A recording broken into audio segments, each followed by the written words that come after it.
கண்டு காவி கூட்டம் ஓடுதுவா. சகோதரர்களை சார்ந்தவர்கள், இளைஞரணியை சார்ந்தவர்கள் மற்றும் கலைஞரின் அன்பு புகழ்படுத்துவது பெருந்திரளாக திரளி இன்று ஒத்த குரலிலே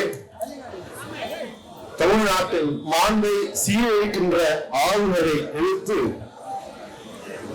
இவரை விட்டால் வேறு யாரும் சிறப்பாக இவ்வாறு ஆர்ப்பாட்ட குரலை எழுப்ப முடியாது என்பதற்கு பெயர் போன்ற எங்கள் தாயகம் கவி அவர்கள் அரை மணி நேரம் தொடர்ந்து என்ன சொல்ல போறால் அடுத்து நமக்கே ஒரு எதிர்பார்ப்பாக இருந்தது.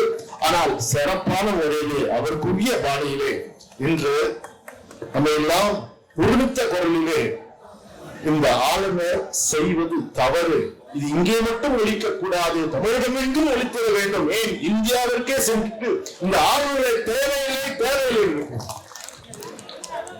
ஒரே ஒரு கருத்தை மட்டும் சொல்லி நான் விடைபெற விரும்புகிறேன்.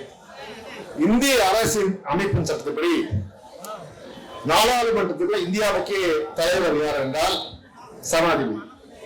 அது ஜனாதிபதி என்றால் அவர் நியமிக்கப்பட்ட உறுப்பினர் அல்ல, மக்களால் தேர்ந்தெடுக்கப்பட்டவர்கள் அவரை தேர்ந்தெடுக்கிறார்.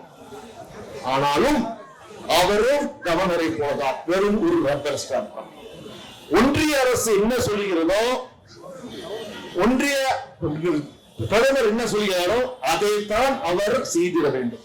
தானாக அவர் எதையும் செய்திட முடியாது. அது எப்படி? மக்களால் தேர்ந்தெடுக்கப்பட்டவர், அவர்கள் தேர்ந்தெடுக்கப்பட்டவர்கள் ஜனாதிபதி. இன்று பார்த்தீங்கன்னா வருகின்ற ஒவ்வொரு ஆண்டும் முதல் உரையை அவர் தான் பேசுவார்.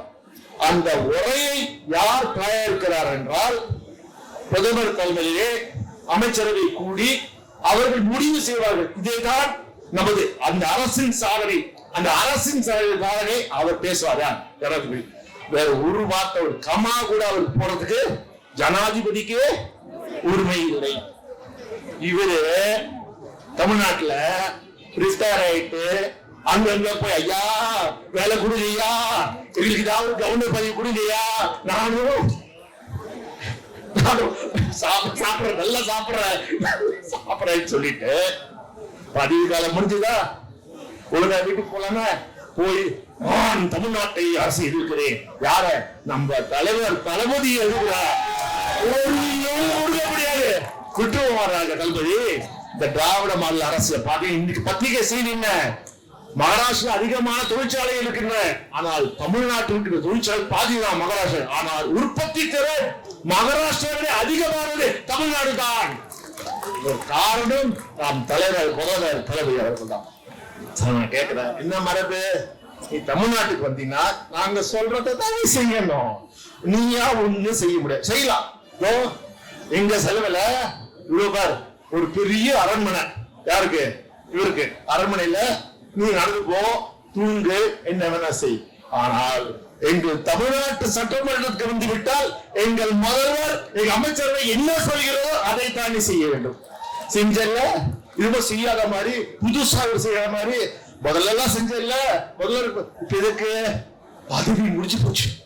எப்படியாவது பதவியை தக்க வைத்துக் கொள்வதற்காக தையா தக்கன்னு தாழ அதற்காக எங்கள் தமிழ்தாய் வாழ்த்தை அவமானப்படுத்துவியா? போன முறையே ஒரு நிகழ்ச்சியில திராவிடர்கள் திருநாடு சொல்லி நிறுத்த அதுக்கே எங்க மக்கள் பரவாயில்ல பண்ணிச்சு விட்டாங்க. இது மாதிரி தொடர்ந்து செய்தால் கண்டிப்பாக தமிழ்நாட்டு மக்கள் உன்னை மன்னிக்கவே மாட்டார்கள். அந்த பின்விளைவுகள் நீங்கள் பார்ப்பதற்கு தயாராகும்.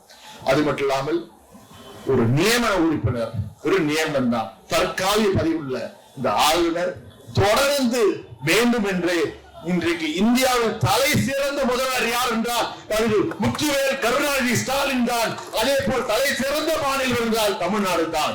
இதை நீங்க தகர்த்த பாதிகள் உங்க பொறுப்பு இங்க வேகாது ஆர்ப்பாட்டத்தை சிறப்பாக செயல்பட்ட அனைவருக்கும் என் மனமான நன்றியினை நான் தெரிவித்துக் கொள்கிறேன். கழகத்தினுடைய துணை பொதுச் செயலாளர், மாநிலங்களவை உறுப்பினர், அருமை சகோதரர் அந்தியூர் செல்வராஜ் அவர்கள் கண்டனமுடன் இந்த சிறப்பான கண்டன கூட்டத்துடைய தலைவர், மரியாதைக்குரிய கழகத்தின் அமைப்பு செயலாளர் அண்ணன் ஆர்.எஸ். பாரதி அவர்களே, இந்த நிகழ்ச்சியில் கலந்து கொண்டு கண்டன குரல் எழுப்பிய அன்புக்குரிய நாடாளுமன்ற குழு உறுப்பினர் தலைவர், கழகத்தினுடைய துணை பொதுச் செயலாளர் மரியாதைக்குரிய கனிமொழி கருணாநிதி அவர்களே, இந்த சிறப்பான கண்டன கூட்டத்தில் கலந்து கொண்டு சிறப்பிக்கின்ற நாடாளுமன்ற உறுப்பினர்களே, ஒன்றுபட்ட சென்னை மாவட்ட கழகத்துடைய செயலாளர்களே, மாவட்ட கழகத்தின் பல்வேறு பொறுப்புகளில் அங்கம் வகிக்கின்ற கழகத்துடைய முன்னணி தலைவர்களே, பல்வேறு அணியைச் சேர்ந்த நிர்வாகிகளே, பெருமக்களே, கழகத்தின் உணர்வுப்பிறப்புகளே, நேற்றைக்கு நம்முடைய உயிரின மேலாண் அன்பு தலைவர் தளபதி அவர்கள் அறிவித்த அறிவிப்புக்கு இணங்க இன்றைக்கு தமிழ்நாடை கொந்தளிக்கின்ற ஒரு சூழ்நிலையை உருவாக்கி தந்திருக்கின்றார்கள் கழகத்துடைய உடன்பிறப்புகள். அதனுடைய முத்தாய்ப்பாக தான் இன்றைக்கு சென்னை மாநகரத்திலே சிங்கார சென்னையில் இவ்வளவு பெரிய ஆர்ப்பாட்டத்தை கூட்டத்தை கூடியிருக்கின்றார்கள் என்பதை எண்ணி பார்க்கும் போது இன்றைக்கு இந்த ஆளுநருக்கு எவ்வளவு எதிர்ப்பு இருக்கிறது என்பதை நாம் குரல் மூலமாக எடுத்துக்காட்டியிருக்கின்றோம். சென்னை மட்டுமல்ல, தமிழகத்தில் இருக்கின்ற பல்வேறு மாவட்டங்களில் இது மாதிரி கண்டன குரல் எழுப்பிக் கொண்டிருக்கின்றார்கள்.